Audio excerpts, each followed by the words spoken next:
L'amulette. Il s'agissait d'une bien triste journée. Dehors, la neige tombait à gros flocons en recouvrant l'herbe du jardin d'un épais tapis blanc. Le silence avait envahi la maison, et les seuls bruits qui se faisaient entendre venaient du crépitement du feu dans la cheminée.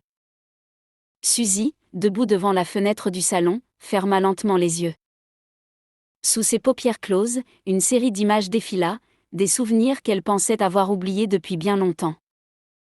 Elle revoyait ses vacances passées avec sa grand-mère lorsqu'elle n'était qu'une enfant.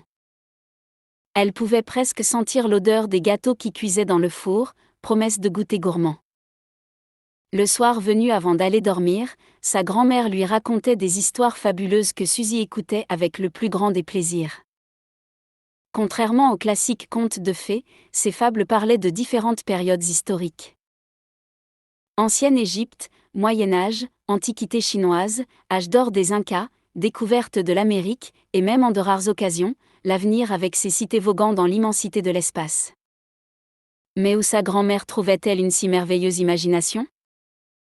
Ces descriptions si détaillées donnaient l'impression qu'elle avait vécu toutes ces périodes elle-même, mais Suzy savait très bien que cela était impossible. Alors un jour, elle avait fini par poser la question. « Mamie, comment fais-tu pour inventer toutes ces histoires ?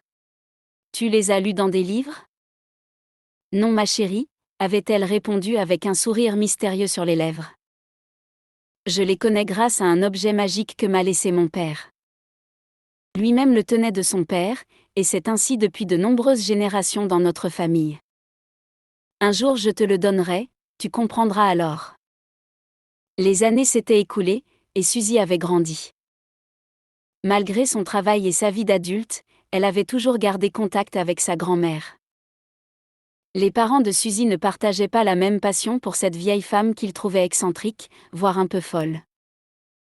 Raconter des histoires sur les pharaons en faisant sous-entendre qu'on les avait vécues personnellement, il fallait être sacrément dérangé tout de même.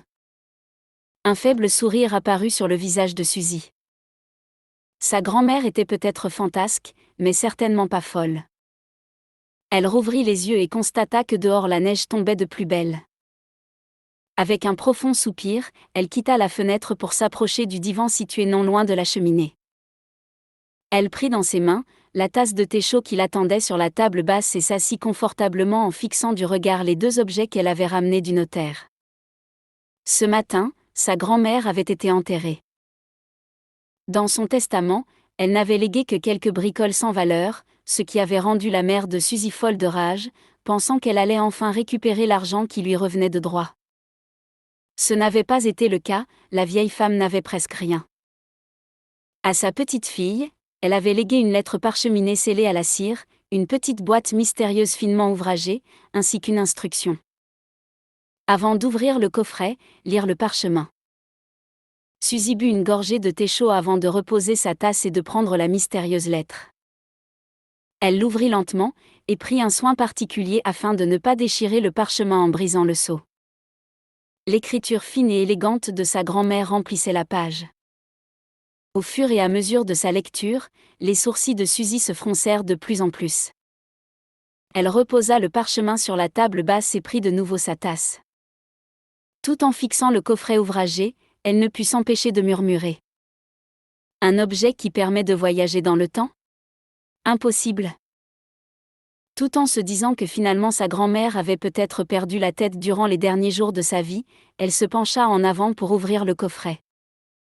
Elle y découvrit une superbe amulette reposant sur un lit de velours noir. En forme de scarabée, dans le plus pur style égyptien, il était fait d'or et de lapis-lazuli, cette pierre semi-précieuse couleur azur, largement utilisée à cette époque reculée.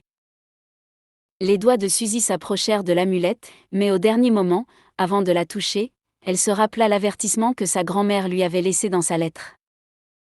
Au moment où tu la toucheras, pense à la période du temps que tu souhaites visiter.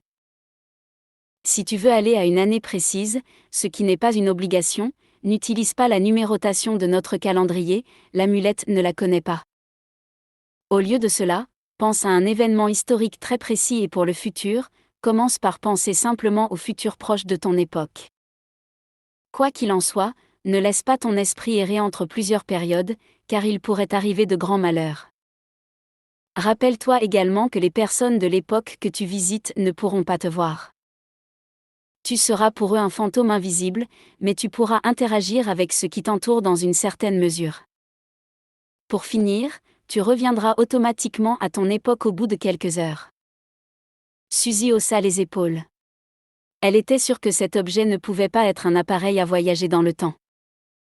Toutefois, dans le doute, elle focalisa son esprit sur l'Égypte antique, période où cette amulette semblait avoir été faite. Lorsque ses doigts légèrement tremblants rencontrèrent le métal froid, un éclair d'un blanc éclatant remplit la pièce pendant l'espace d'un battement de cils. L'instant d'après, la tasse de thé tombait sur le tapis du salon dans un bruit sourd, avant de commencer à déverser son liquide ambré. Au dehors, la neige avait cessé de tomber. Le feu dans la cheminée continuait de crépiter doucement, mais dans la pièce, plus personne n'était présent pour l'entendre.